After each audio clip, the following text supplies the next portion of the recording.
Sa kaugnay na balita, butas sa administrasyon ni Pangulong Marcos. Ganito ang tingin ngayon ng ilang mga mambabatas sa biglaang pagtanggal kay General Nicolas Torre bilang hepe ng pambansang pulisya. May report si Alvin Pelobelio.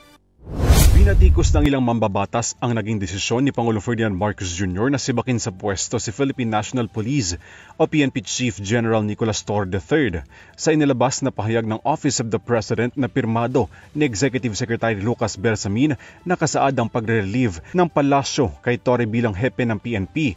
Bagaman wala pang pahayag ang palasyo sa dahilan kung bakit inalis sa pwesto si Torre, ilang mambabatas ang bumatikos sa desisyon ng Pangulo. Ayon kay House Deputy Minority Leader at ACT Teachers Party List Representative Antonio Tino, patunay raw ito na mayroong hidwaan sa administrasyon. Git pa ng mambabatas, bunsod umano ito ng agawan sa pwesto ng magkaibang grupo sa gitna ng kinaharap na bansa ng mga problema gaya ng malalang korupsyon, kakulangan sa serbisyong panlipunan at kahirapan. Para naman sa Kabataan Party List, sumasalamin umano ito sa hidwaan ng mga paksyon sa ilalim ng authoritarian government.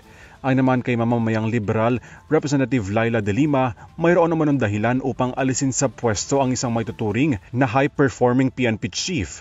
Para naman kay Senator Ronald Bato de la Rosa, nagpapakita lamang daw ito na walang forever.